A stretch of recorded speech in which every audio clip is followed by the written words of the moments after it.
Hi, friends, and welcome to the Heartful Parent Podcast. I'm your host, Christy Keating. In this podcast, we talk about it all, our parenting, our partnering, and our professional lives, because they are all a part of us, and we were never meant to do this alone. Hello, podcast listeners and friends. I'm so happy to have you back. Or if this is your first time joining us, I'm so happy to have you here. Welcome to the Heartful Parent Podcast. It is a beautiful day in the neighborhood, and I am thrilled to be here and sharing with you this week a solo episode. So, depending on where you are located in the world, it may or may not be summer. So if you're in the Northern Hemisphere, we are in the thick of summer right now, and my children, who at the time of me recording this have been out of school for a week and a day, if you will. We start summer quite late in the good old Pacific Northwest.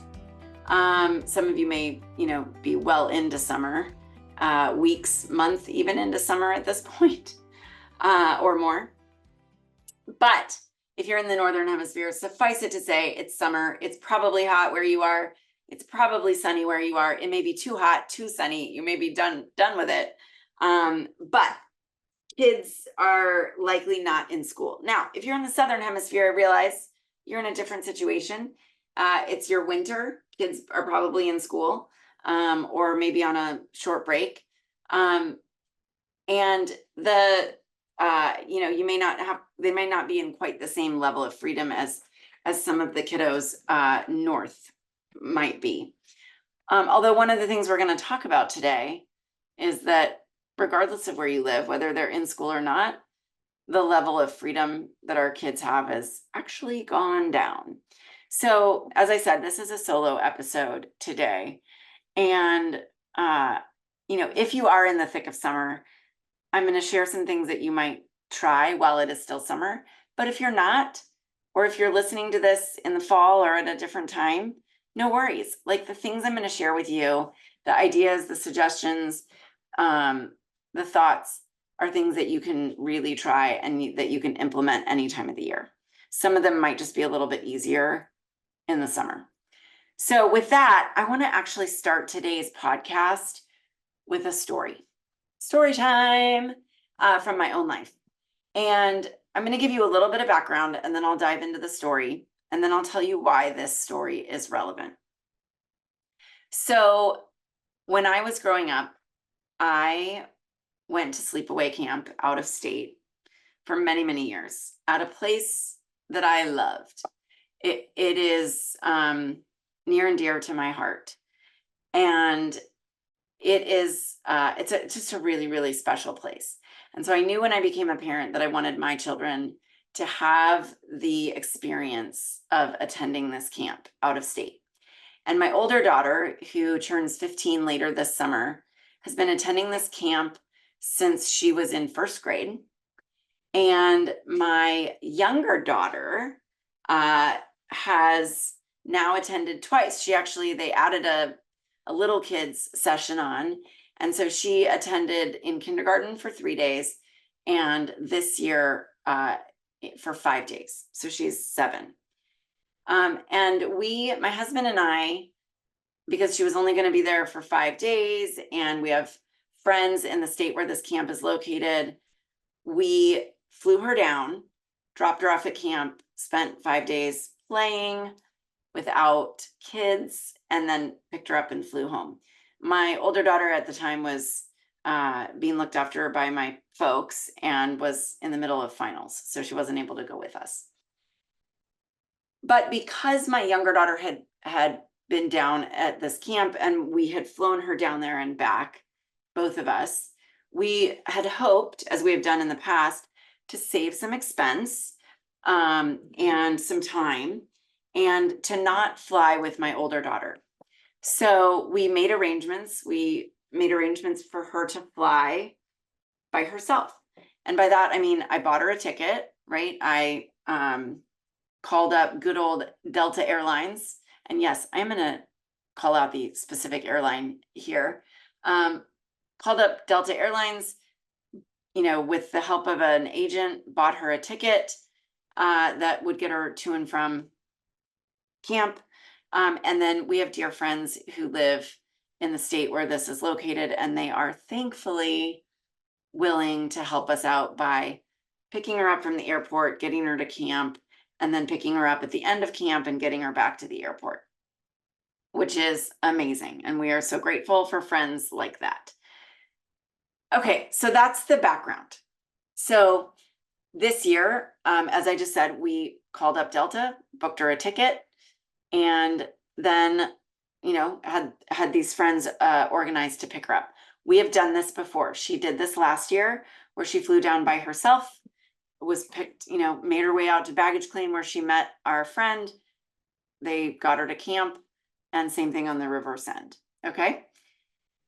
So we show up at the airport Sunday morning after spending all day Saturday packing her for camp, doing all that last minute stuff, right? She pulled out and folded all of her clothes, and then, I'm there with her. We had to buy some things that she didn't have, that she's outgrown since last year. Man, these kids, they keep growing, and shorts that fit her last year, not so much this year. So we had to make some trips out to the, to the store, make sure she had everything, and then help her get it loaded in this trunk that she takes while also not exceeding the weight limit, right? So she can do that largely on her own, but she needed some support in that. Got her loaded up, got her ready to go. Take her to the airport Sunday morning. I'd been not permitted to check her in online. I now know why. We get to the airport 2 hours in advance of our flight.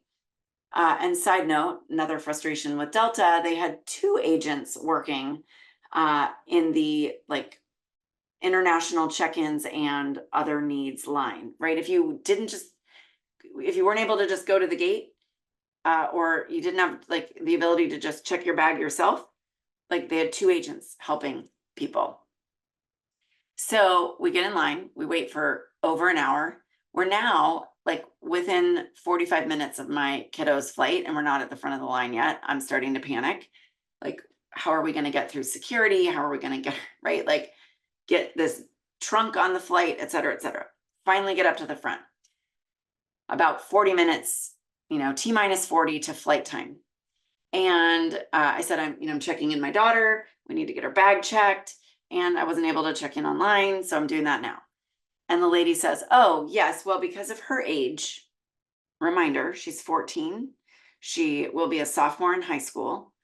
She turns 15 later this summer, at which point she will be getting her driver's permit and learning to drive a vehicle. Okay. She babysits, stays home by herself, takes all sorts of classes that I probably couldn't pass anymore. Okay. The lady says to me, oh, well, because she's 14, she cannot fly on her own. Are you flying with her? And I said, no, she's flying on her own. She said, well, then she'll need to be an unaccompanied minor, and I can take your payment for that for $150 each way. And I said, excuse me? I was perhaps not the calmest, or wasn't showing up as my best self at this point. And I said, no, she's fine to fly by herself. I don't need her to be babysat on the plane. And the lady said, well, that's Delta policy. I can't do anything about it. And you need to basically hand over your credit card. And actually, at one point she said, I will not process this ticket or let her on the flight if you don't pay me more money. If you don't, not me, but if you don't pay the additional fee, right? Which I will tell you nearly doubled the cost of this ticket. So price issues notwithstanding, which I was not happy about. Thank you, Delta. I was pretty frustrated by the fact that as a parent, I couldn't decide that my 14-year-old was capable of flying by herself. So let me tell you what it means to be an unaccompanied minor in case you don't know. So what this means is that I have to fill out this paperwork. I get a pass that I can go in through security with her, which I was going to do anyway, if we had time, because then she and I could sit down and have food and a cup of coffee while we wait for her flight. But it wasn't necessary. She could make her way to the the flight on her own. She's done that before. In fact, just last month, she flew for a school trip that she wasn't able to go with her classmates. And so she was flying solo. And she navigated everything by herself, but not on Delta. And so what it means is that I get a pass to get her through security. I take her to the gate. I then have to hand this paperwork over to the gate agent, who then pauses everybody getting on the plane so that she can, and I'm not joking, you guys, I'm not joking, so that she can walk my 14-year-old daughter, almost 15-year-old daughter, down the jetway to the plane, at which point she then hands the paperwork to a flight attendant on board, and then they take her back and help her find seat 24C, which, as if she can't read. And then at the end of the flight, they make her sit and wait in her seat until they can walk her up the jetway. And then they made our family friend go in through security, get a special pass, and the whole 9 yards, walk out to the gate and take her, right? And then sign the paperwork saying I have her, and then go, and then they were permitted to leave and go get the bags. At any rate, it is basically a babysitter to walk my child down the jetway and back up, and to make sure that she's handed off at the other end, so that she's not walking through the airport ever by herself anywhere. She can't go through the airport. Now, I recognize they probably don't want a kid getting lost in the airport, but also she's almost 15, right? She can manage pretty advanced classes in high school, but they don't think she can make her way through the airport.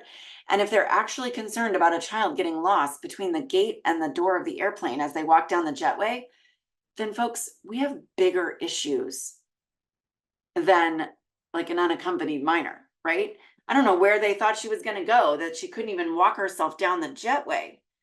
And for this privilege, I got to pay $150 each way.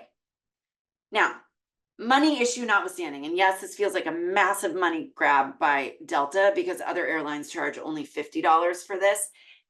The bigger issue is that this airline won't let a 14-year-old, even with the permission of a parent, saying this is okay, this kid is competent to do this by themselves. And the reason that's a bigger issue is two things. One, that sent a message to my child that she wasn't capable or competent enough to manage herself in this pretty simple situation, right? She's old enough to nearly learn to drive a car, but she can't walk down the jetway or find her own damn seat. It also sends a message to parents that reinforces this idea that the world is super scary and that your child can't manage it. You need to do it for them. They need to be taken care of. We have to hold their hands every step of the way, or something bad might happen. And even when a parent is saying, I'm okay with the risk, I'm okay with my child doing this, these airlines are like, nope, not doing it, not letting you do that. And, the woman even went and asked her supervisor, and that supervisor wouldn't make an exception, wouldn't do anything. And I had to hand over my money. And I, at that point, I felt like I was being held hostage, right? They won't let my kid on the plane if I don't pay this money. So, the legality of that situation notwithstanding, it's these bigger issues that really got me thinking and really had me upset. And that's what I want to really dig into today, because we are in the midst, and this is no mystery if you are parenting, right? We are in the midst of what is being reported all, everywhere you turn, of a massive mental health crisis, anxiety, depression, helplessness, hopelessness, a sense that their lives are useless, that they have no role to play. This is what our kids are feeling. And on a global level and on an individual level in many cases, right? Not every kid, but overall, yes, the levels are alarming. Suicide rates, right, up. It's really, really concerning. And based on everything that I know, all the research and training that I've done, all the reading that I've done, I know, believe, and am sharing with you that we are the problem. We as the adults are the problem. And the problem is that we are not allowing our children to develop life skills out of fear, out of love, out of both, right? We are not allowing them to develop life skills. And that is making them anxious. We are sending the message again and again, day in and day out, that they aren't capable and competent. And in doing that, we are robbing them of the experience of developing confidence. Right? When our kids feel like they can't function in the world without us right there, that's not a very good feeling. Whereas most of us, when we were growing up, felt like we could do anything, right? We were allowed to try. So I want to dig into that and make some suggestions. And these just are a handful of suggestions. I want to point you in the direction of some books that have other suggestions that are fabulous. How to Raise an Adult, Break Free of the Overparenting Trap and Prepare Your Kid for Success by Julie Lythcott-Haims. And then even the most recent book, The Anxious Generation, by Jonathan Haidt. There's some things in this book, that talk about the dangers of social media and that's impacting our kids. There's some controversy around that, but the bigger issue is like that we can all agree on. And don't get me wrong, I'm not a lover of social media for kids.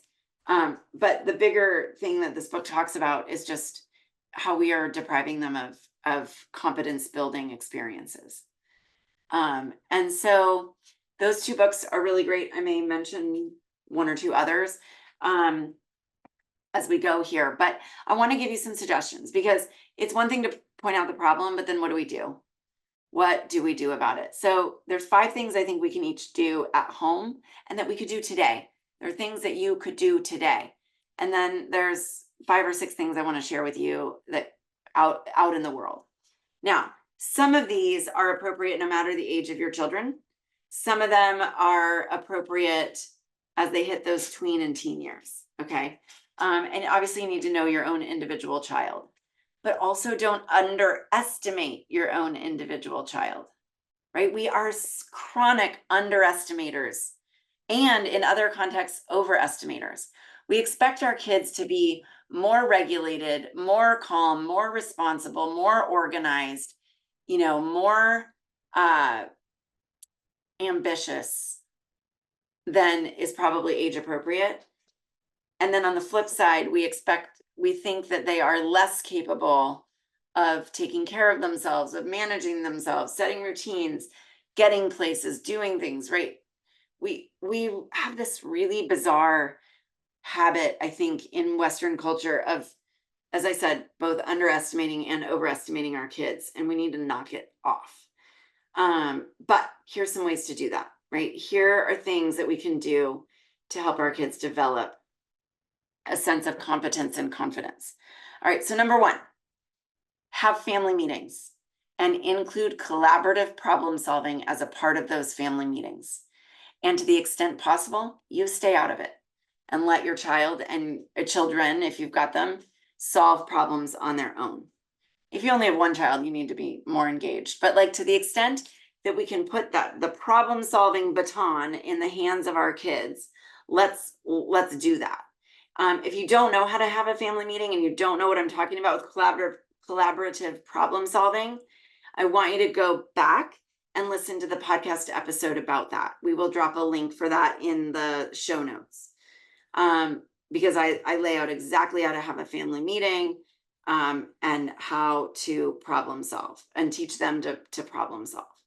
But that is, if we can teach them to think through a problem, to come up with solutions, to try those solutions out, and then go back to the drawing board if they need to, that is a massive life skill, both out in the world, at school, professionally, and in relationships, right? So teach them to do that. All right, number 2, chores. Yeah, your child needs to be doing chores. I don't care how old they are, they need to be doing chores. And more than they're probably already doing. The research shows that the number of chores, or as I like to call it, family work, based on the positive discipline philosophy, the amount of family work that our kids are doing has dropped dramatically in the last couple of decades, right? Since the 80s. And that's no bueno, not good. Okay.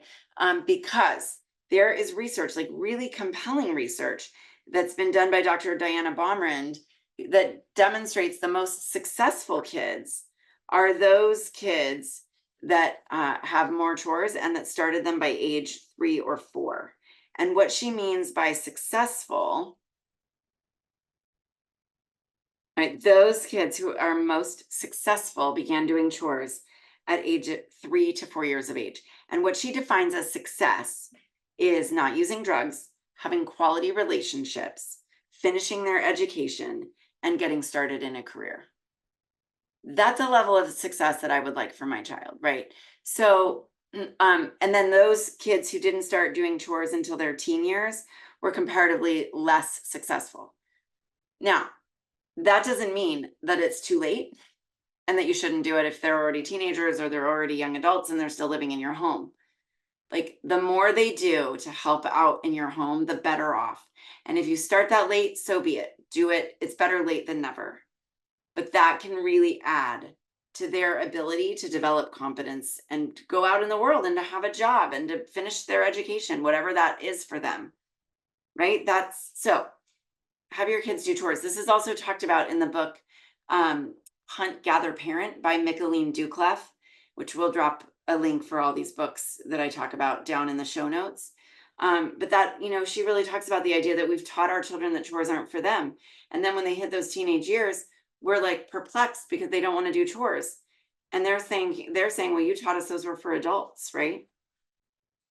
Okay, so if your child isn't already doing chores, they need to be. And if they are, they probably need to be doing more. So what kind of things can they be doing? I mean, it depends on the age, but taking care of pets, vacuuming, cleaning the bathroom, cleaning the kitchen, doing the dishes, cleaning up pet waste outside, putting gas in the car. What else? I'm trying to think. I mean, the sky's the limit, right? The sky is really the limit. And especially once they hit those teen years, they are just about as capable of doing anything that you are, right? It might take some training, it might take some teaching, but they can do it and they should be. All right, number 3 thing that we can and should be doing is helping them by replacing praise with encouragement. So what do I mean by that? Well, praise are things that kind of just fall out of our mouths, and we all do it. For me too, right? I'm so proud of you. That was such a good job, right? But in the end, they really start to feel kind of hollow to our kids, right? Not really that meaningful, and they tend to be all about us and our egos and what our kids can do to please us. So things like, I'm so proud of you. Now, do I say that to my kids? Yes, but I say other things as well, and I think that's important. You did it just like I told you, or you really know how to please me, or good girl, or your picture is so awesome. You're so smart. You're such a big boy. You're such a big girl.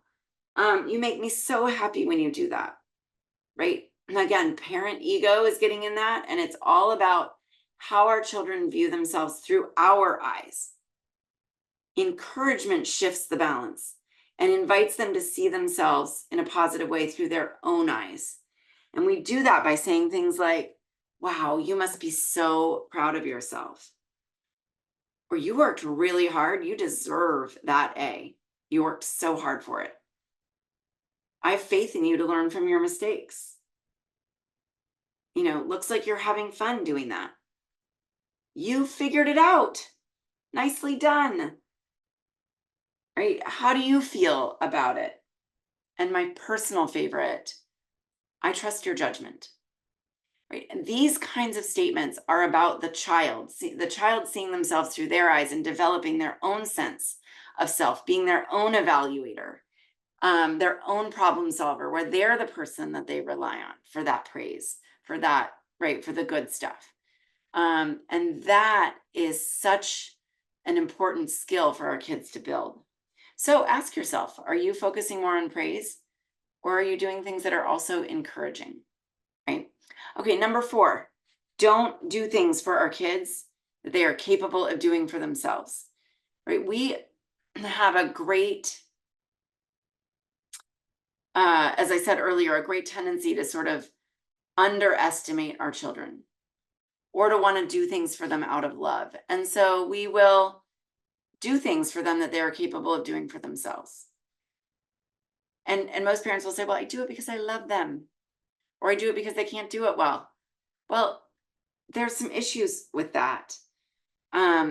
There's some over-parenting happening there, right? When we do things for our kids that they can already do for themselves, or that they can almost already do for themselves, or when our parenting is motivated by our own ego.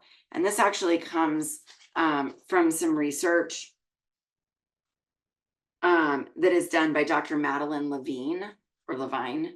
And she really talks about, when we do those things, we are depriving our kids of the opportunity to be creative, to problem solve, to develop coping skills, to build resilience, to figure out what makes them happy, to figure out who they are. In short, and this comes from Julie Lythcott-Hames's book, like, in short, what we're doing is we are depriving them of the experience of really being human, right? And of growing into their own humanness. And that's not cool, right? Doing that to our kids is not cool. So we may think we're cleaning their bathroom for them because we love them. But what if doing that is depriving them of the experience of developing capability, competence, and ultimately confidence, right? Yeah. Okay. Number 5, we need to stop parenting from fear. Okay, the Safe Parenting Summit that I've run the last couple of years is all about this, right? That we need to stop parenting from a place of fear. That is really hard to do. I succumb to fear as well, right? Even with all the things I know, it's so easy to become a victim of fear. So here's what we do is we get the facts. We make sure that we're getting the facts from reliable resources. We explore the facts from different places so that we can, like, for example, stranger danger, which I hate that phrase, as you've probably heard me say, right? The risk of strangers is so minimal as to almost be almost be unmentionable. And it's not, we still need to talk about it. But it's such a overblown fear for most of us, at least in the US. And this may very well be a US centric thing. So get real, find out, what do the statistics really say? What are the risks in anything that your child wants to do, right? They want to go rock climbing. What are the risks? And that's maybe I don't know. I used to rock climb, loved it. But you got to be trained and you got to learn all the things. So do we need to build the skills before they do the thing? Maybe. But let's get out of parenting from fear and say, like people rock climb every day and they're fine, right? We're not asking them to solo El Capitan the way that Alex Honnold did, right? If you're familiar with that story. So, and rock climbing may not be the right example for you, but find your thing. Maybe it's, letting them go somewhere. How can we stop parenting from a place of fear? Okay, so those are my 5 suggestions for sort of the at-home space. Have family meetings that incorporate collaborative problem solving. Require your child to do chores, family work, to participate in the work of the family. And I want to just say one more thing on that. That doesn't just mean take care of their own stuff, right? It doesn't mean like clean their own room. It means they're doing things to benefit the overall family structure. Clean the bathroom, do the laundry, take care of the pets, etc. All right, number 3, replace praise with encouragement. If you have any questions about how to do that, we explore this topic inside the Heartful Parent Academy, which is, we'll drop a link for that. You can get 7 days for free. don't do things for them that they are capable of doing for themselves is number 4. And number 5 is stop parenting from fear. Knock it off. Okay. Those are the five key things that we can do at home. Now let's talk about out in the world, because there's more that we can be doing out in the world. And I'm going to dig into them. Number 1, or we can call it number 6 if you want. Like, increase their mobility. Get them out in the world, away from you, right? Get them out into the world on their own. When I was about, I'm trying to remember how old it was, 8, maybe 10. I'm not entirely sure. It was definitely while I was still in elementary school that my best friend and I were allowed for the first time to walk to a nearby 7-Eleven. It was about 1.25 miles from our home. It was on a busy street. You know, you had to walk on this, there was a sidewalk, but like you had to walk on the sidewalk to this, along this busy street to go to the 7-Eleven.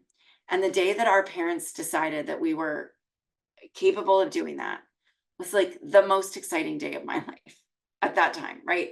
It was so cool because they trusted us. They trusted us to do it, even though they knew we were going to go get Slurpees and candy bars and all the things, right? They also trusted that that wasn't going to kill us, right? And so they started letting us go to the 7-Eleven. Now, we always went with each other. Sometimes we rode bikes, sometimes we walked.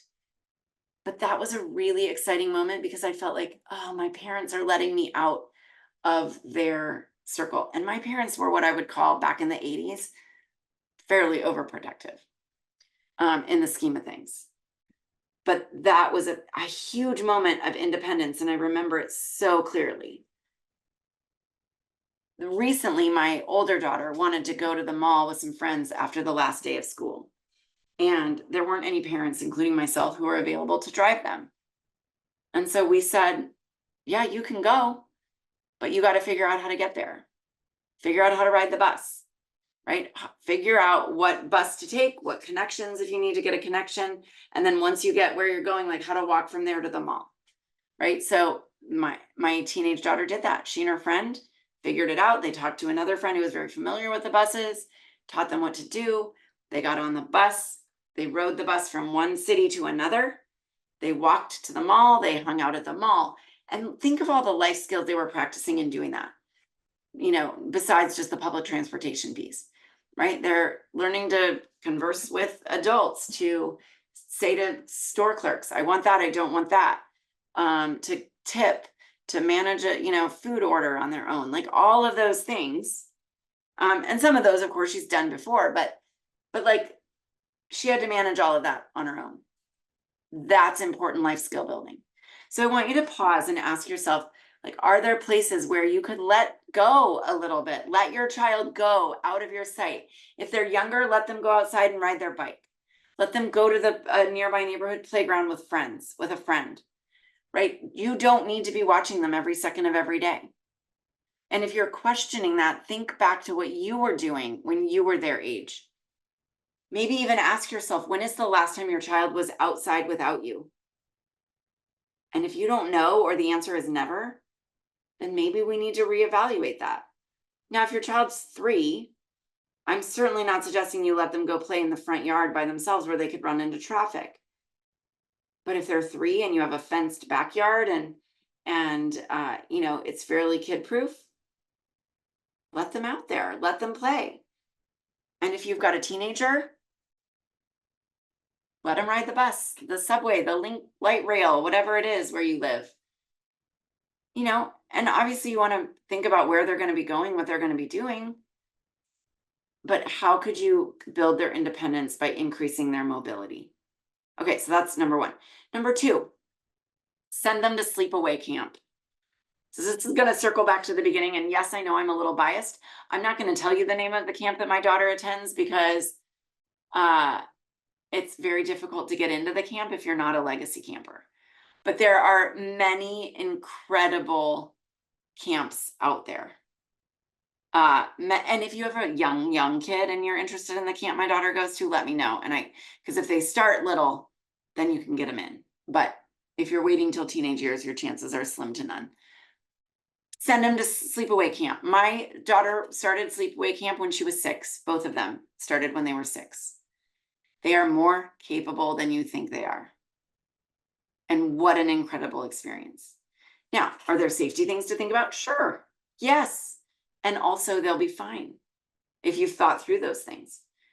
And better yet, send them to a tech-free sleepaway camp where you're not in contact with them. They're not in contact with you. And they are having to manage themselves. Sleepaway camp is amazing. Now, I recognize it is not financially accessible to every family. However, I will say that a lot of camps, including the one I send my kids to, that have scholarships and that they very much want to get and make camp available. And so you can look up, like, I think it's called the American Camp Association or Camping Association, to find sleepaway camps, Google it. But if you have any capability of making that an experience for your children, do it. Do it. It is such a confidence, competence, and capability building exercise. All right, number 3, give them jobs or help them get a job. So this may, when they're really little, this might mean letting them have a lemonade stand once a week during the summer, right? As a way of learning. And with my daughter, my older daughter, when she was little, and we're doing this with my younger one this summer, she wanted a lemonade stand, but we made her pay us for her supplies out of the profits that she made. Again, life building skills. Are we the jerky parents? Maybe. But does my kid now understand that in my business, for example, I have overhead, right? I don't run my business for free. So when I make money, right, if I have a private coaching client, if I pay, if that client pays me, I don't get to keep all that money because I have to pay for all the aspects of my business. And my kid now understands that. Now, as your child gets older, there are lots of other jobs that they can do, and they can do it for money. So they can start babysitting younger siblings, age 11, 12, 13, 14. My 14-year-old babysits her younger sister, and she babysits for other families in our area.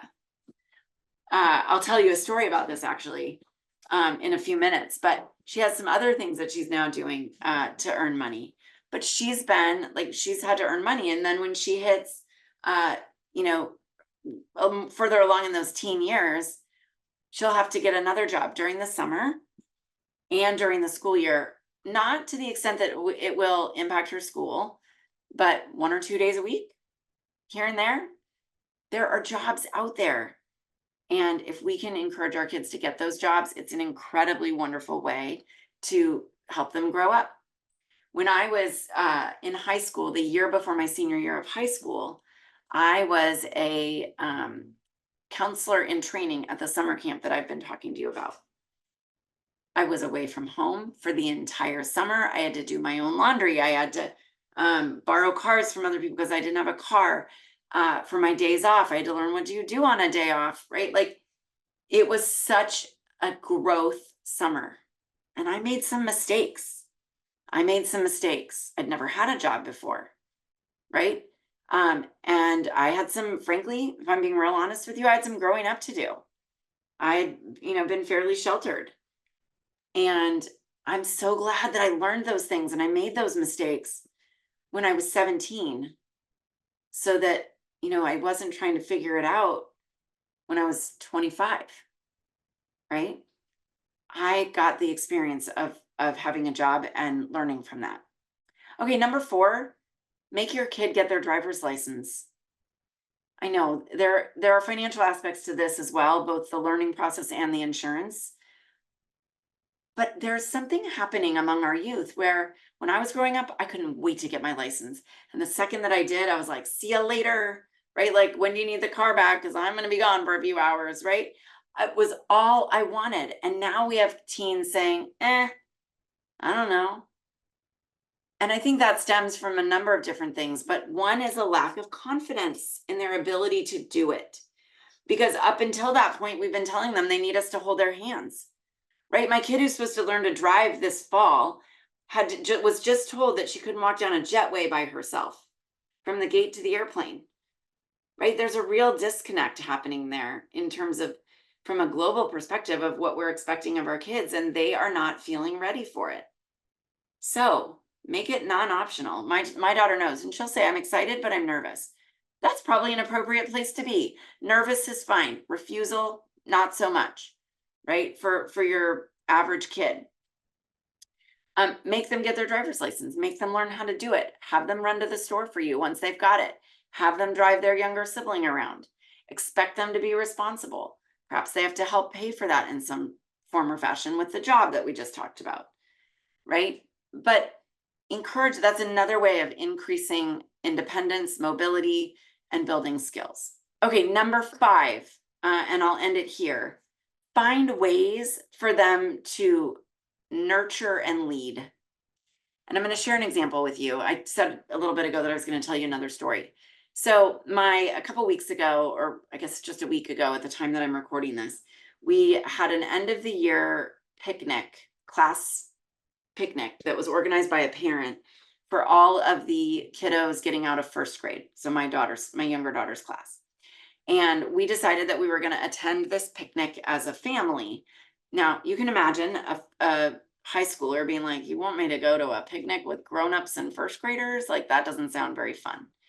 But we encouraged her, we sort of said, we're going to go as a family. Like, this is what Dad and I have decided. And do you know what this kid did? And this is a mom brag moment for a moment, but it has a bigger purpose. Because we've given her other opportunities to learn, to grow, to take care of herself, to take care of other children, she said, and I think I actually mentioned it to her first. I was like, Macy, this might be a great opportunity to meet some parents who would be interested in hiring you as a babysitter. And she said, awesome. Well, she took it to the next level. She printed out, she wrote up a little flyer. She put a picture of her and her sister, and she printed off a bunch of copies on a little half sheet. She cut them in half, and it said, my name is this, and my name is Macy, and here's my phone number, and I'm a babysitter, and I've attended the babysitting class, and I have first aid and basic CPR, and I'd love to babysit your kids, right? So she went armed with this stack of flyers. And then what she did is she's quite an artist. She brought her face painting kit. And she said, would it be okay if I bring this and offer to paint some of the kids' faces? And I was like, sure, the kids will love it. So she sat down at the table and she pulled out her face paints and she started painting her sister's face. And her sister wanted a cat. And so she painted her face like a cat. And then all the other kids saw that Marin's face was painted and they all wanted their faces painted. And so she had kids lined up, right, to get their face painted by her. She was very good at it. She was letting the kids tell her what they wanted. She'd look up a picture on her phone and then she would paint their faces. And the parents were loving it. And this gave her something to talk to the parents about. And in fact, she had several parents say, what do you charge to come do face painting at a child's birthday party? Which then she had to think about that. And she said, reach out, we'll come up with a fair price. And so that really was an opportunity for her to shine and to show her competence and her confidence and her capability and to nurture and lead, right? And to show what is possible. And to show these parents in such a way that now they trust her and they want her to come paint faces or they want her to come babysitting. And you should have seen how tall she was standing at the end of that morning because of the number of parents who were so thrilled with what they saw her doing and the way that she was interacting with their kids, right? It was awesome. So in sum, and like I said, I know that's a braggy mom moment, but I want you to think about what are opportunities that your kids could use their skills, that they could step into those skills and in some way lead others or nurture others, teach others, right? What is a way that they could have the experience of building that confidence through service to others by nurturing and leading, right? Questions to think about. All right, so what is the larger purpose behind all of this? What are we doing this for? Well, in the book, How to Raise an Adult, the author, Julie Lythcott-Haims, talks about some things that we want our 18-year-olds to be able to do, right? By the time they're ready to leave our homes. So I think there's really two things. There's these practical life skills, and then there's the bigger issue of mental health, decreasing anxiety, depression, helplessness, hopelessness, which a lot of young people are reporting these days. Okay, so here's the checklist of life skills that Julie says our kids need by the time they're 18. They have to be able to talk to strangers, right? Faculty, deans, advisors, landlords, store clerks, human resource managers, coworkers, bank tellers, etc. Right? They have to be able to find their way around a campus, right? And that may be a campus where their summer internship is located. That may be a campus where they're attending school. It may be where their job is, or they have to be able to navigate their way around a city if need be. They have to be able to manage their assignments, their workload, and deadlines. Because inevitably, at some point, they're going to have a job, whether it's a so-called blue collar or white collar job. They're going to have deadlines. They're going to have assignments, workload. They're going to need to manage that. They have to be able to contribute to the running of a household. They have to be able to handle interpersonal problems. They have to be able to cope with the ups and downs of workloads, school loads, right? College level work, competition among peers, difficult teachers and bosses and others, right? And they have to be able to earn and manage money. I don't know about you, but I don't want my children living in my house till they're 45 with me supporting them while they play video games, right? They have to be able to earn money. They have to be able to learn to manage it. And as hard as this is for parents, and I agree with Julie wholeheartedly, when she adds to the list, they have to be able to take risks, right? They have to be given the opportunity to develop the wise understanding that success only comes after trying and failing and trying again.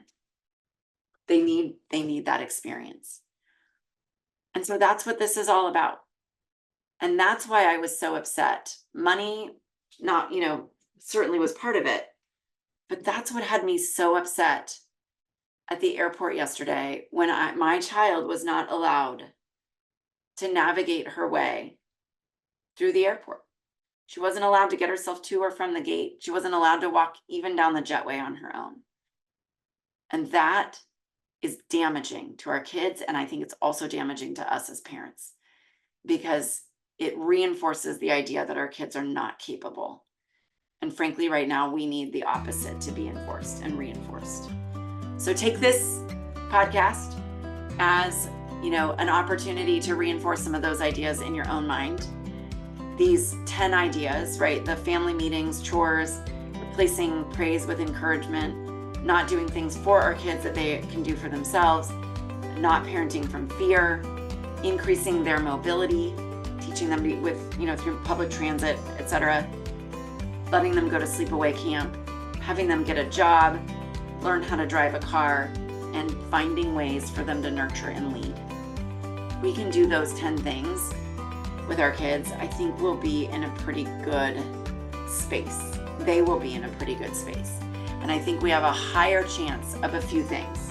One, we have a higher chance of a kid who is ultimately successful. And remember what that sort of definition developed by Dr. Diana Baumrind was of success, which is like not using drugs, finishing school, getting started in a career and having high quality relationships. Those are things I want for my kid.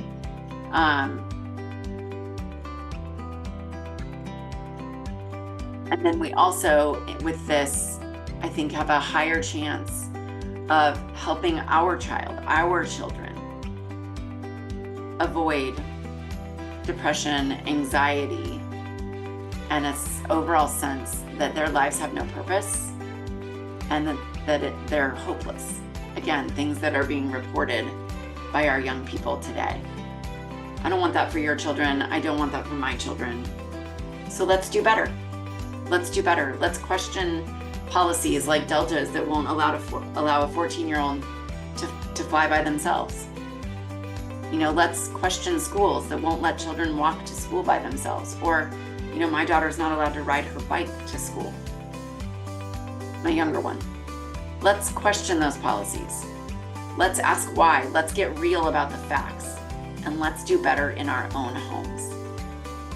I hope this is helpful. Thank you for listening today. I know this was a longer one, but I am so grateful for you being here and for digging into this with me. And I would love to hear your own experiences with this, places where you struggle or things that you have been doing to develop confidence, capability, and competence in your own kids. Reach out by email, drop a comment here under the podcast, and even better yet, drop a 5-star review. Thanks so much, and I'll see you next week, everybody. Cheers.